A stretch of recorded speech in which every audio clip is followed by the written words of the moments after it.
आज का दिन रूस यूक्रेन महायुद्ध के लिए बहुत अहम है।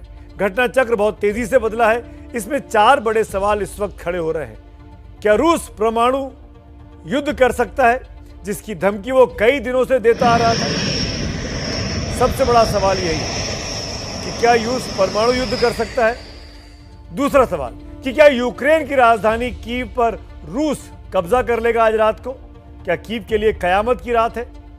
तीसरा सवाल कि क्या पुतिन की प्राइवेट सेना यूक्रेन के राष्ट्रपति ज़ेलेंस्की और उनकी कोर टीम को मारने की साजिश रच रही है? और चौथा सवाल, संयुक्त राष्ट्र संघ में भारत क्या करे? इन्हीं सवालों से टकराने के लिए मेरे साथ तमाम खास मेहमान इस चर्चा में जुड़ेंगे। मेरे साथ पूर्व डिप्लोमेट दीपक बोरा साहब हैं, बहुत बहुत स्वागत है आपका। मॉस्को में 3 साल तक रह चुके रक्षा विशेषज्ञ और पूर्व लेफ्टिनेंट जनरल अरुण साहनी जी भी इस कार्यक्रम में मेरे साथ जुड़ रहे हैं, आपका भी साथ स्वागत है। और बम और बारूद के बीच यूक्रेन के लीव शहर से मेरे सहयोगी प्रणय उपाध्याय हैं, जो कीव से निकलकर अब लीव पहुंच गए हैं और इस वक्त वहां पर हैं। मैं पहला सवाल प्रणय आपसे लेता हूं। 2 सवाल है इनफैक्ट, क्योंकि आप विदेश मंत्रालय कवर भी करते हैं, हमारे डिप्लोमेटिक एडिटर भी हैं, अभी आप वॉर जोन में हैं। क्या करेगा भारत संयुक्त राष्ट्र में? वही निष्पक्ष, या आज भारत का रुख जो होगा वो थोड़ा सा रूस के खिलाफ जा सकता है? हमारा एक हिंदुस्तानी बच्चा शहीद हुआ है, मारा गया है।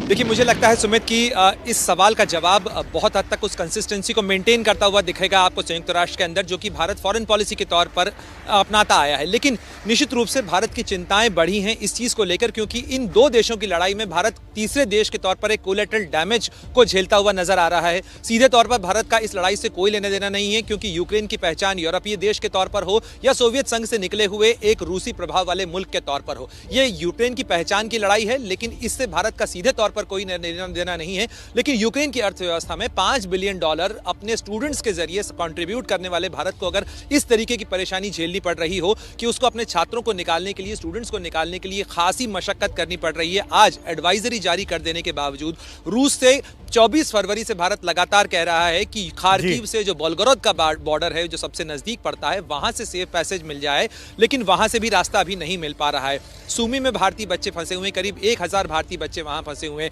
और लगातार मुश्किलें जो हैं वो बढ़ती चली जा रही हैं, संकट गहराता चला जा रहा है। तो ऐसे में भारत हर बार संयुक्त राष्ट्र सुरक्षा परिषद के सदस्य के तौर पर भी और संयुक्त राष्ट्र के एक जिम्मेदार मेंबर के तौर पर भी भारत लगातार ये कहता आया है कि भारतीयों की सुरक्षा उसकी पहली प्राथमिकता है और इस लड़ाई के अंदर भारतीयों का खामियाजा हो रहा है। और जो उसका सबसे खराब परिणाम है वो कल हमको देखने को मिला जब खार्किव के अंदर नवीन की मौत हुई।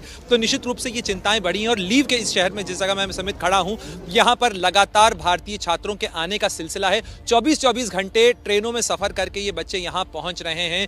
ट्रेनों में जगह नहीं मिल रही है उन्हें, सड़कों से आने का रास्ता बेहद मुश्किल हो चुका है। भारत को अपने दूतावास को इसी शहर में लीव में शिफ्ट करना पड़ा है कैंप ऑफिस के तौर पर, क्योंकि सुरक्षा के हालात अब कीव में अच्छे नहीं रहे हैं। तो ऐसी मुश्किल हालात में वॉर जोन के अंदर भारतीय जानों को कैसे बचाया जाए, सबसे बड़ा सवाल, सबसे बड़ी चुनौती फिलहाल सरकार के सामने यही है, पूरे भारत के सामने सबसे यही है और यही चीज तय करेगी कि आगे भारत का रुख क्या होगा, कि अगर भारत की क्या स्थिति है, किन मुश्किल परिस्थितियों में भारत के बच्चे इस वक्त यूक्रेन में हैं।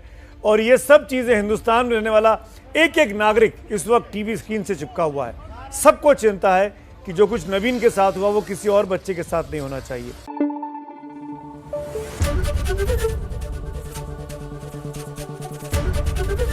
एबीपी न्यूज आपको रखे आगे।